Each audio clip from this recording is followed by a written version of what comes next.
में आप कहते रह जाओगे वो विश्वकर्मा मुख्यमंत्री बना देंगे, कुछ नहीं कर पाओगे। तो केवल लोगों को मूर्ख कहने से, लोगों को पाखंडी कहने से, इसी राम मंदिर के रहते हुए सपा बसपा की सत्ता कितनी बार आई है उत्तर प्रदेश में? यही सब मूर्ख वोट देते थे कि नहीं? यही सब मूर्ख देते थे। आज गजब बात है, कभी कहते हो ईवीएम की वजह से हार गए। जब ईवीएम की वजह से हारे तो राम मंदिर की वजह से कैसे हारे? वो जो पुलवामा में शहीद हुए थे उनकी वजह से कैसे हारे? और अगर उनकी वजह से हारे तो कहते हो कि वोटिंग में हेरफेर किया, उसकी वजह से हारे। कुछ तय तो करो कि अपने गुलाम नेताओं को किस मानसिकता के साथ बचाना है।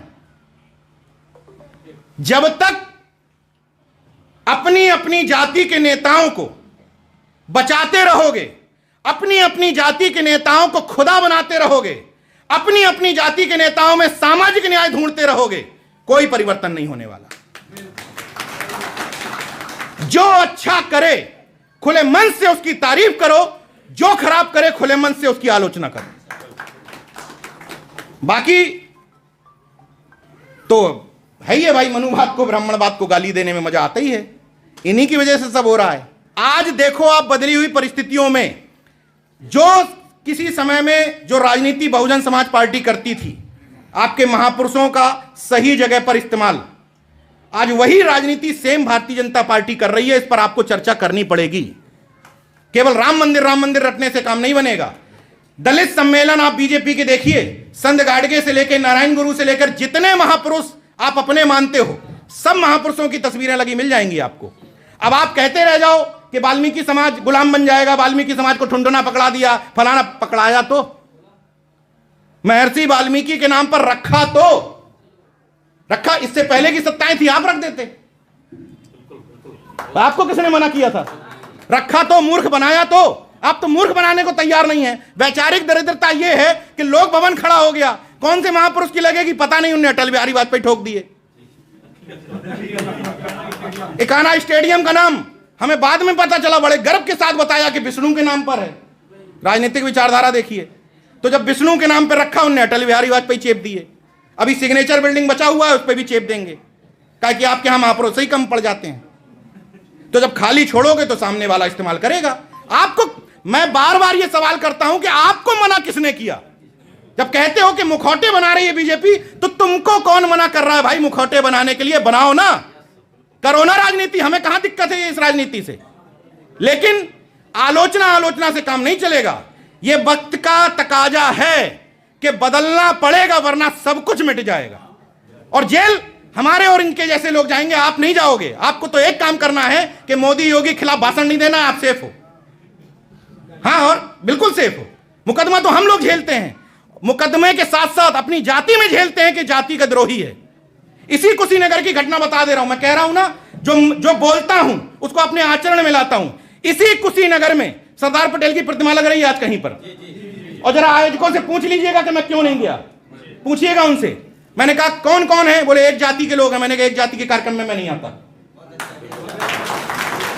अब ये बात बताने का मकसद क्या है? ये बात बताने का मकसद है कि अगर बहुजन समाज से सम्मान पा रहे हो, अगर बहुजन समाज से रोजी रोटी चल रही है, मैं तो कह रहा हूं कि मैं जो कुछ भी हूं बहुजन समाज के दम पर हूं, तो कम से कम जाति महासभाओं में भाषण फैलना बंद कर दो।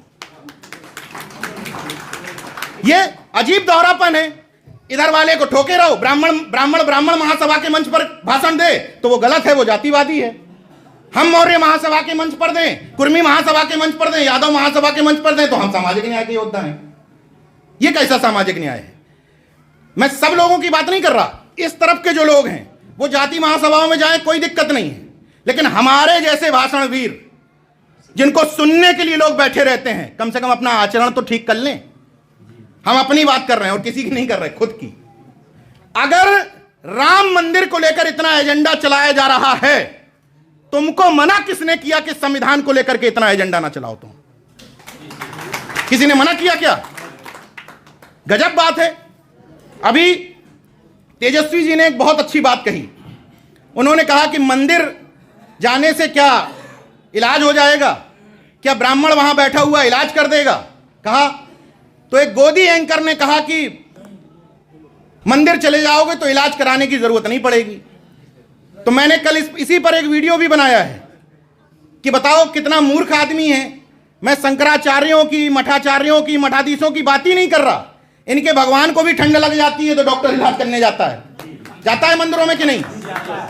और बीच बीच में खबरें आती हैं 14 दिन के लिए बीमार हो गए, फिर बीच में खबर आती है कि रजाई उड़ाने की जरूरत पड़ रही, फिर खबर आती है कि आमरस पी लिया इसलिए बीमार हो गए। तो जब भगवान खुद बीमार हो जाते हैं तो उनके यहां जाने से आदमी कैसे बीमार नहीं होगा। अब इस बात में मजा आया कि गोदी एंकर ने गलत बोला। तेजस्वी जी ने जब ये बात कही, तेजस्वी जी की बात का इंपैक्ट तब पड़ता जब वो 3 महीने पहले तिरुपति बालाजी के मंदिर में सिर मुड़ाए दिखाई ना देते। गलत तो नहीं कह रहा हूं।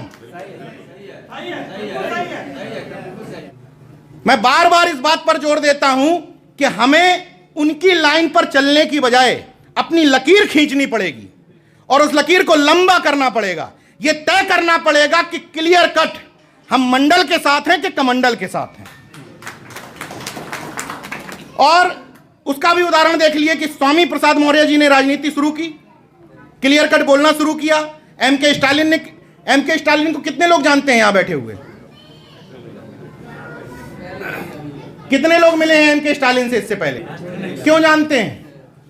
क्यों जानते हैं? इसी वजह से जानते हैं ना, यानी कि विचारधारा की वजह से। मेरा कहने का मतलब यह कि विचारधारा ही वो एक चीज है जो राजस्थान में भाषण दोगे तो केरल में असर होगा। कितना भी फलाने विकास पे बोल लीजिए, वो सब एडिशनल है। उनकी लाइन पर अपनी लाइन आपको ठोकनी ही पड़ेगी, तब सामाजिक चीजों में बदलाव होगा। हम लाइन लंबी खींचने की बजाय, अब बताओ लोग कंफ्यूज होंगे कि नहीं होंगे? एक कहते हैं कि हम कट्टर हिंदुत्ववादी हैं, कांग्रेस कहती है हम सॉफ्ट हिंदुत्ववादी हैं। तो जब हिंदुत्व ही चाहिए तो ज्यादा अच्छा वाला ले लो भैया। जब चाहिए हिंदुत्व तो जो ज्यादा कट्टर वाला है वही ले लो, जब इसी के दम पर वोट देना है। कमलनाथ के साथ क्या हुआ? गलतफहमी में आ गए थे ना बहुत ज्यादा, एकदम कट्टर हिंदुत्व पर लग गए थे। असर क्या हुआ उसका? दिख गया, पिछले बार से भी कम वोट मिले हैं। और अगर वो पाखंडी धीरेन्द्र शास्त्री के दम पर लोगों को वोट मिल रहे होते, जो वहां माथा टेकने गया सबकी मटिया में पेट हुई। मतलब दोनों वर्तमान मुख्यमंत्री, पूर्व मुख्यमंत्री माथा टेकने गए, दोनों मुख्यमंत्री नहीं बने। इस परंपरा में, इस समझाने की प्रक्रिया में 10-15 लोग भी अगर बदल जाते हैं तो हम मान लेंगे कि सब कुछ परिवर्तन हो गया। भाई ज्यादा क्या करना है? ज्यादा बड़ा ठेका लेके नहीं आए हैं, क्योंकि पता है कि अगर इतना परिवर्तन हो जाता तो हमसे बड़े एक से एक वक्ता पड़े हैं यहीं कुशीनगर में, परिवर्तन हो गया होता। लेकिन 10-15 का भी परिवर्तन हो गया तो भी पर्याप्त है। एक बात और हुई इसी मंच से, लोगों ने कहा कि हम नोट मांगने नहीं आए हैं। मैं एक बात कहता हूं कि नोट और वोट, ये 2 चीजें बड़े चुन करके, बड़े ध्यान दे करके दीजिए। किसको दीजिए? अर्जक को दीजिए। किसको दीजिए? बहुजन को दीजिए। किसको दीजिए? जीवी को दीजिए। मतलब वोट हमारा बहुजन को, नोट हमारा बहुजन को। अब वोट तो दे देंगे, नोट कैसे देंगे? आपके इर्द गिर्द जितनी भी दुकानें हों, कोई भी दुकान खुली हुई है, आपको कील खरीदनी हो या 20 लाख की गाड़ी, अब ये जरूरी नहीं है कि आपको टोयोटा की लेने जानी है तो एजेंसी कोई बहुजन की मिली जाए, लेकिन पहली प्रायोरिटी यही रखनी है कि कील खरीदने से लेकर के 50 लाख तक की गाड़ी हम अपने बहुजन समाज के व्यक्ति से ही खरीदेंगे। ऐसे ही एक बात और आप लोगों से अनुरोध कर रहा हूं कि आज के बाद आप जितने लोग अपने घरों पर जाएं, जितने लोग यहां बैठे रह गए, मैं मानता हूं कि यही बदलाव के लिए आए थे। इतने लोगों के घरों पर अगर सिर्फ एक जाति के महापुरुष की तस्वीर है तो माफ करिएगा कि आप बहुजन नहीं बन पाए।